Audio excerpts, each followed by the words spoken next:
Cartas à Igreja, 1 Pedro, capítulo 5, bora!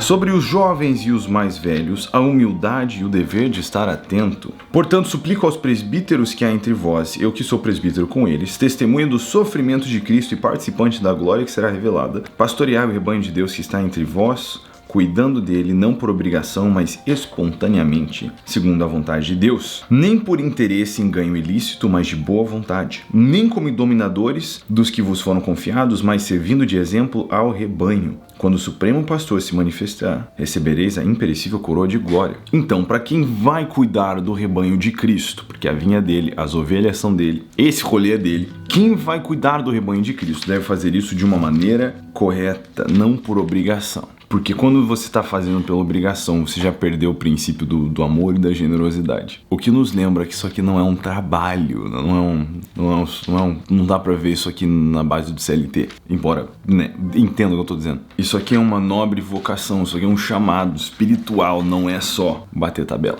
Espontaneamente, segundo a vontade de Deus, quer dizer, tem que ser de bom grado, tem que vir do coração. E às vezes é um desafio, literalmente tenho encontro com pessoas todos os dias, almoço com um, café com outro, mas sempre tem um momento, uma conversa, alguma coisa que Deus faz nessa simplicidade. É puxado? Mas tem que ser de bom grado. Nem por interesse em ganho ilícito. Muita gente está cuidando de ovelhas, tentando cuidar do rebanho, e acho que cuidar seria uma palavra forte, com os interesses errados, no que se pode receber de volta, enquanto o amor verdadeiro não espera nada em troca. Não interessado no que você pode ganhar, mas de bom grado. Cara, só nessas primeiras duas aqui, isso aqui já evidencia o comportamento errôneo de tanta igreja. É por isso que o Senhor está fazendo algo nesse momento. Existe um convite para igrejas de toda parte do mundo voltarem à palavra de Deus. Nem como dominadores dos que vos foram confiados, mas servindo de exemplo ao rebanho. Irmão, quando você está pastoreando um rebanho de alguém que não é seu, não pode agir como dono do que não é seu. Uma vida que pertence a Cristo não é sua. Nós somos uma parte da igreja do I maiúsculo antes de ser uma parte da igreja do I minúsculo. Alguns de vocês sabem que alguns meses atrás eu fui ordenado pastor e recentemente eu tive uma experiência com Jesus que mudou minha vida e eu entrei de cabeça nesse ministério agora, o que antes eu estava resistindo um pouquinho. Tomei uma bronca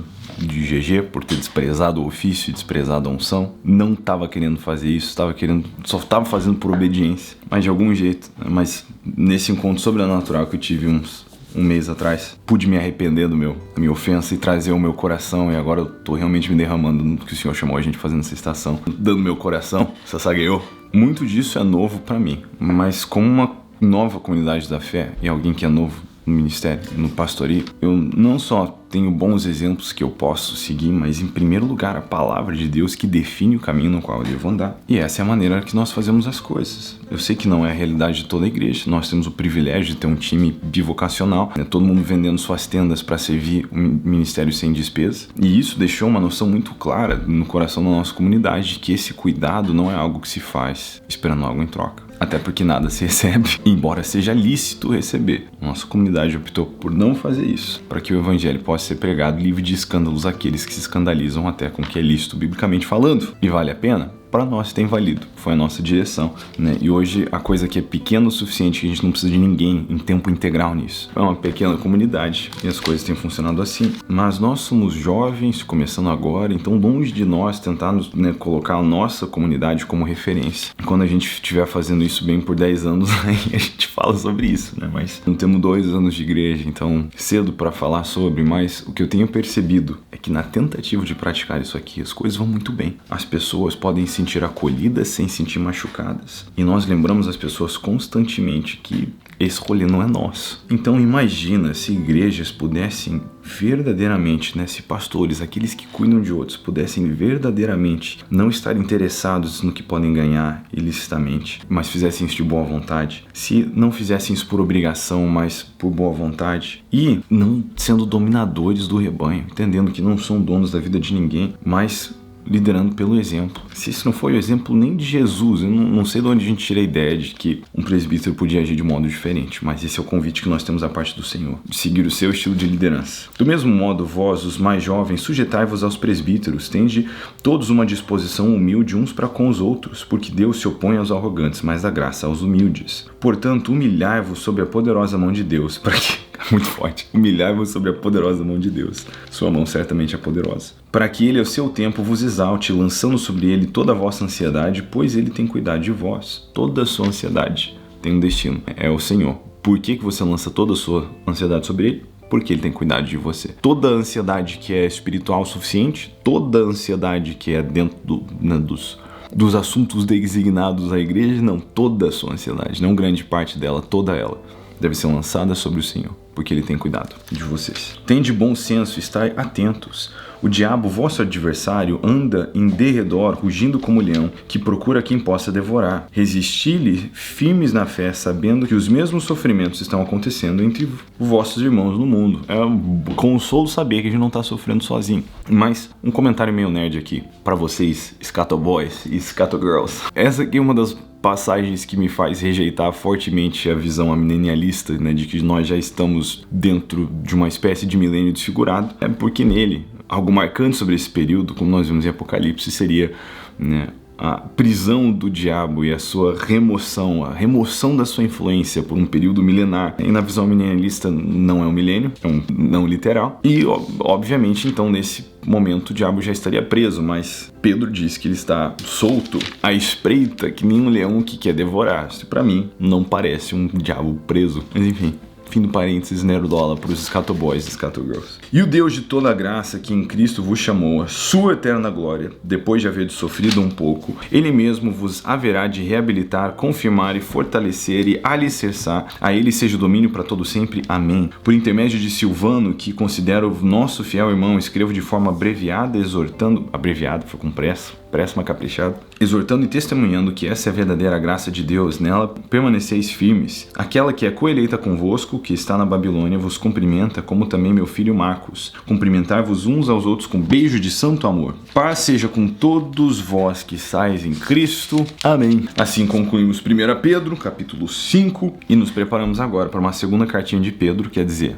Para quem já tomou tanto paulado, que é mais um pouquinho de pedrada. E se você não aprendeu ainda o linguajar do Cádice da Igreja, paulado vem de Paulo, pedrada vem de Pedro. E os outros eu não sei. Vai ter que me dizer nos comentários o que fica dos outros. O que? Tomou uma tiagada? Não faz sentido uma tiagada. Eu quero chamar a sua atenção para um último detalhe aqui antes de concluirmos, que é a ideia dos mais jovens se sujeitarem aos mais velhos. Existe uma combinação explosiva quando uma nova geração é capaz de submeter o seu vigor, a sua energia e o seu trabalho à visão e o entendimento de uma geração mais velha. E muitas vezes a gente fica muito, né, eu vejo a geração mais nova querendo muito na queda de braço com a geração antiga explicar por que as coisas devem ser feitas de um novo modo. E nisso eles acabam não sendo sujeitos. Só que pensa comigo. A gente acabou de ler Pedro falando para as esposas que ela tem maridos não convertidos, elas deviam ganhar os seus maridos pelo exemplo. Eu acredito nisso até mesmo dentro da igreja. Cara, Deus tá falando pra gente fazer isso. A nova geração diz. A velha geração diz, não sei. A nova geração diz, então nós vamos embora, você que se vira e vamos fazer o nosso próprio negócio, e medidas de desonra muitas vezes são tomadas. E aí o que a velha geração percebe é uma nova geração que não é capaz de obedecer os mandamentos bíblicos, inclusive esse de ser sujeito a sabedoria dos mais velhos. Eu já testemunhei várias vezes uma geração mais nova se submetendo, se sujeitando,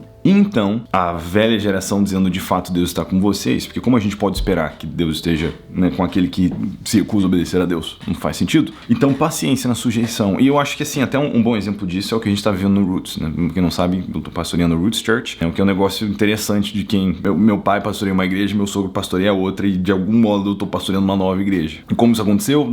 Não sei como aconteceu. Né? Nós tentamos juntar a uma, e eles olharam e falaram, eu acho que Deus está fazendo algo novo em vocês. A gente só não queria plantar uma igreja nova. Eles falaram, acho que sim, vocês têm um DNA próprio, uma pegada diferente. Talvez Deus queira que vocês sejam uma parada nova. Então nós em crise recorremos ao conselho de nossos pais, que não podiam estar menos preocupados com qual é a placa da igreja que nós estamos levantando, mas estavam preocupados com que nós obedecêssemos às direções do Senhor, e nisso eles nos empurraram para começar uma coisa nova, que é o Roots.